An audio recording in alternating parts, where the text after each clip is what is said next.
Hello everybody, this is going to be a different video than anything before and most likely anything coming after. The Peru protests and riots.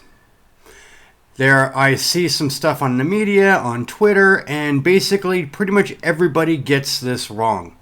The right gets it wrong, the left gets it wrong, the media gets it wrong, and everybody I try and explain it to, the only people who get it right are Peruvians, and nobody wants to listen to Peruvians. So it is what it is. You have people on the right saying, "Oh, it's the evil commies. They're trying to destroy everything, and they're animals and blah blah whatever." And on the left, they think that because President Castillo was on the left, that the new person is some part of some right-wing conspiracy, and that President Diana is a right-winger, which is just absolutely stupid. The claim is essentially on par with saying that on January 6th, Mike Pence decided to become a radical socialist to the left of Bernie Sanders. All just in one day because he was mad at Donald Trump. It doesn't work that way. That's not what happened. But anyway, so what happened is I've been in Peru for about 7 years, and in this time we have been through, I think it's 6 different presidents. They're lasting on an average of like 8 to 10 months. The shortest was a president that lasted about 5 days a year ago. And so it's just been very, not very fluid. One of the things with so many presidents changing in Peru is something that a lot of Americans and people just cannot comprehend, is when politicians here commit crimes and they get caught committing crimes, they go to jail. In the USA, they're like, oh, well, what is considered day-to-day politics? Taking money, going on trips for a policy, these things that happen every single day. Making stock trades the day before legislation passes to profit. All these things that just happen every day in the USA, these are serious crimes in Peru. And it doesn't matter if you're the president. You're going to be in jail immediately when you do these things. So Americans just can't comprehend that, oh, Castillo committed crimes. They're like, no, he didn't. If he did, the blah, blah, blah. No. That you guys don't understand, because in the USA, corruption is legal. That's just what it comes down to. Castillo had been caught taking bribes on camera. The police saw it. Prosecutors saw it. He's been caught red-handed giving deals to his family members for work that was never done. And the presidential palace has something like 100 cameras in it.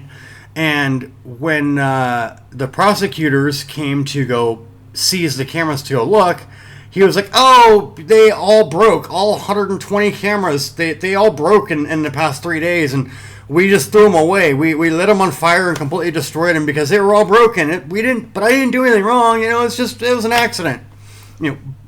It's just BS. This is what he's in trouble for.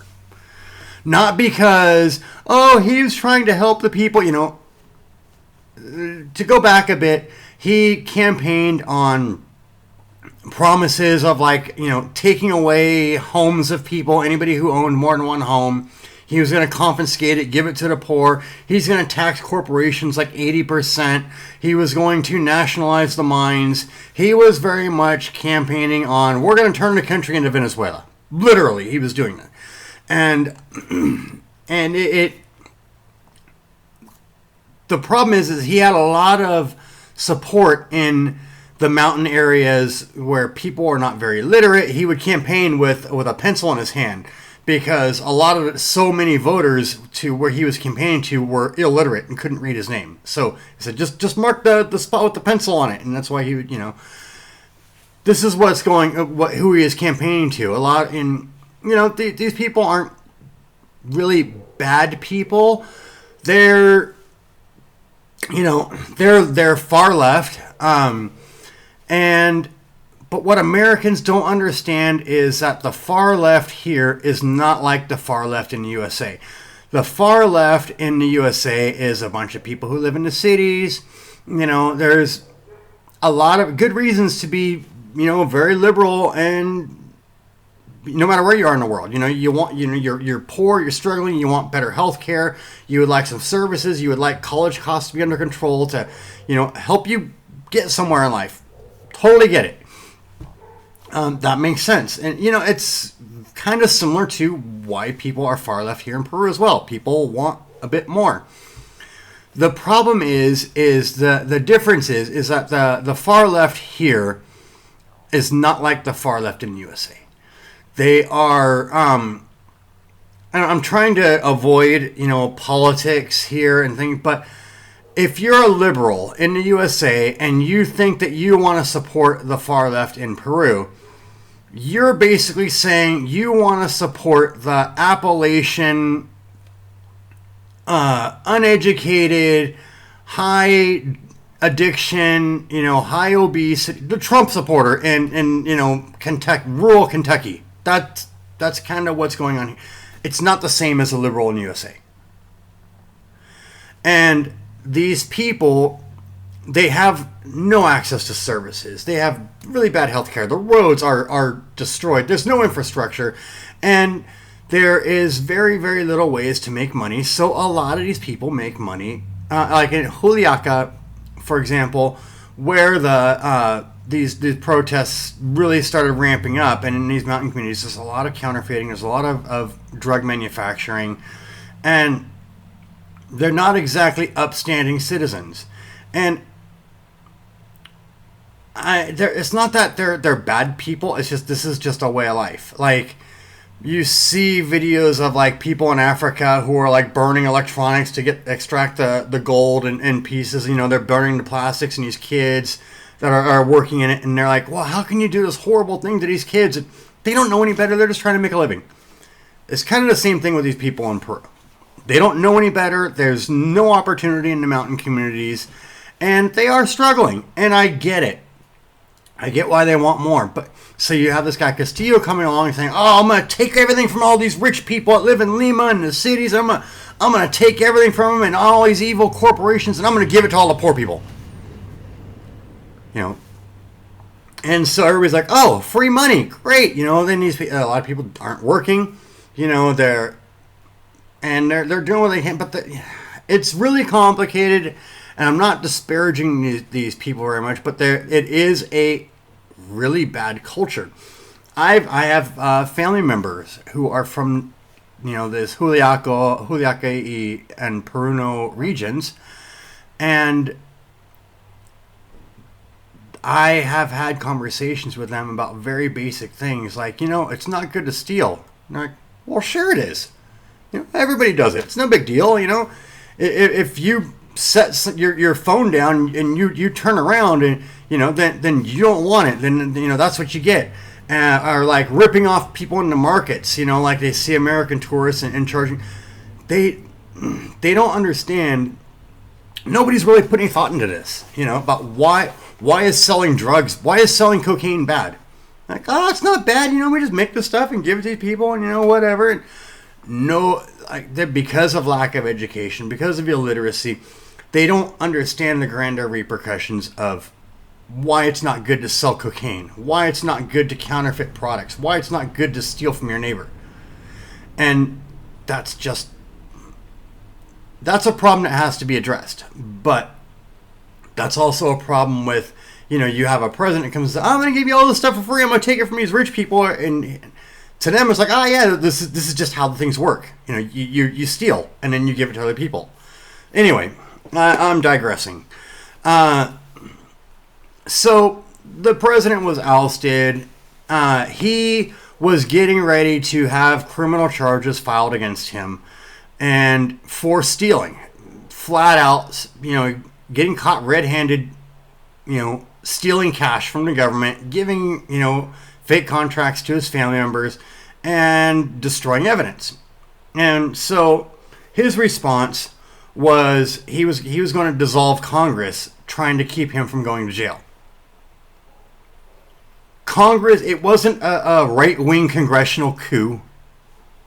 Granted, right wing, left wing don't like each other, but the guy legit committed crimes.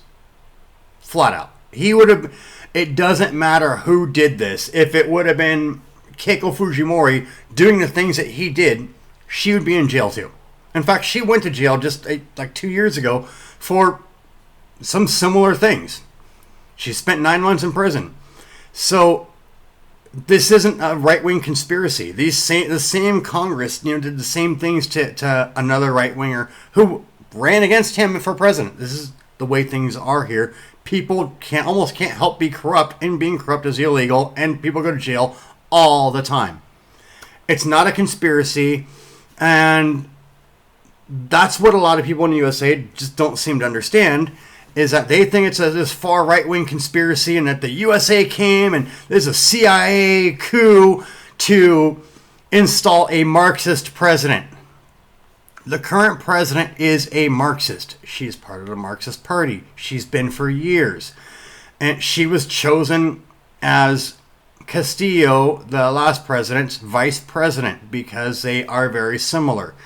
To call her a right-winger, like I said, is like calling Mike Pence on January 6th, like calling him, oh, Mike Pence just decided to switch to the far left and is working with Bernie Sanders to oust Trump. That's how ridiculous it is. It's just not, So it's not a right-wing coup. President Castillo attempted an illegal coup. And that's why he's in trouble. It's not a right-wing coup of the Congress. The guy committed crimes and is thrown in jail for his crimes. That's it. It's not a right-wing conspiracy. It's one branch of left-wing against another branch of left-wing. It just go on to Wikipedia and look up Peruvian political parties. There's like 9 political parties here. 3 or 4 of them are there's like 2 or 3 that are pretty far left. And what this is it's basically the equivalent to, the Democratic Party fighting the Green Party. That if the Green Party is fighting with the Democratic Party, that doesn't make the Green Party far right-wing radicals. It's left fighting the left, and that's what's going on here. So it's a very simple thing that most Americans just can't comprehend. And so it is what it is. People don't understand it, so they just make stuff up. And I've been seeing, videos from like Gray Zone and Jimmy Dore and CNN, and nobody gets it right. And I try and correct the record in the comments on YouTube. And everybody's like, you don't know what you're talking about. She's a right-wing ball. And no, dude. And here's one other aspect is what made this issue so important to me is a lot of this started was in Juliaca, a bunch of protesters were shot. This is wrong. The president needed to address that, including some kids, and punish these people, and it just didn't happen. That's what caused a lot of major backlash. But the response is that a lot of these, people who are supporting Castillo started blocking the roads, keeping food and gas from getting into poor people in our communities. I have seen people starving, people without energy, people who can't cook their food. Poor people are suffering. I'm not suffering. I've been able to work it out. But poor people are suffering. So when people say, oh, it's a right-wing... No, these are left-wing people who are hurting the poor. And they don't care because they just want what they want. And, there's some pretty strict human rights laws here. If people block a road, the police can't drag them out of the way and just drive through like in the USA. And so, like I said, people are suffering, legit suffering. I've had to pay money to help family members who I spent hundreds just getting gas. I had to pay a private car to go and deliver it, gas 2 hours away and come back. This is because my mother-in-law didn't have any gas to cook for the family. And this is what we're going through. And it's these people on the left who are making poor people suffer. And that is the problem. It's not... And you guys, nobody really understands it. You don't get it. And stop trying to make your assumptions based on, oh, well, Peru must be just like the USA. It's not. You don't get it. Don't make assumptions. Because, like I said, just about everybody here is wrong. People are getting really upset about, they're saying, oh, look at all the people marching in the streets. This is all the people. It's not as well. You have these people who are going into stores and saying, like the mercantile associations, and they're telling a lot of these trade unions and things like that, you need to march with us or we're going to come in and destroy your businesses. So half those people marching don't even really agree with this. I know a woman who has a market, and I saw the association of Segundo de Mayo, basically the trade union of all the people in this mall. And I'm like, why were you guys marching? She's like, I didn't want to do it. But they said they would come in and destroy our property if we didn't support them. And I have actually seen, I got pictures of all this stuff and video of all this stuff. If anybody wants to, email me asking for, of people's little booths, they work money, they work long and hard to get this little cart where they sell gum and soda, and these people are burning it down. Just lighting them on fire if they don't join them. And it's basically terrorist actions. And so it's very similar to, like in the Middle East, is it really everybody in the Middle East is anti-American? No, most people aren't. But the problem is they're more scared of the terrorists than they were of the American military. It's kind of the same thing here. If you don't close your business, if you don't show support, then, they're going to come in and destroy you. And so this is what we have going on in a nutshell. I'm already at almost 18 minutes. This is very long, but I hope it helps explain what's going on here. It's a lot more complicated than you think. And stop assuming that, because honestly, the right wing here, seriously, is like for socialized medicine. The right wing here is kind of more close to Bernie Sanders. So the left is way far extreme. And Americans, you guys just can't even comprehend what is left and right wing in Peru. The right wing here is more liberal than the Democratic Party. Like I said, you don't see any of the right-wing party members talking about, closing schools and, getting rid of the government healthcare program. It's not even a topic for consideration here among people on the right. So when you're taking your American ideals and thoughts and trying to apply them to Peru, you're wrong.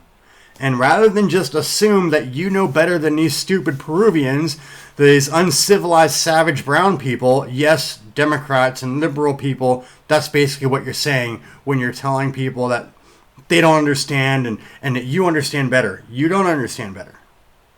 And this goes to the same on the right, too. None of you guys understand. Unless you've been here I was here for 2 years and I barely understood what's going on. Unless you've been here for a couple years, you're not going to understand. I was here for 3 years. I mean, 7 years, and I'm just barely getting the grasp of things now. So I don't care if you were here 2 weeks ago with your, on vacation, so you understand. No, you don't. All right? Anyway, that's all I've got to say for today. And I'm at 20 minutes now. So don't look forward to many more of these, but I just wanted to explain what's going on. And the next video will be back to personal development and helping out young men. Love you guys. Bye.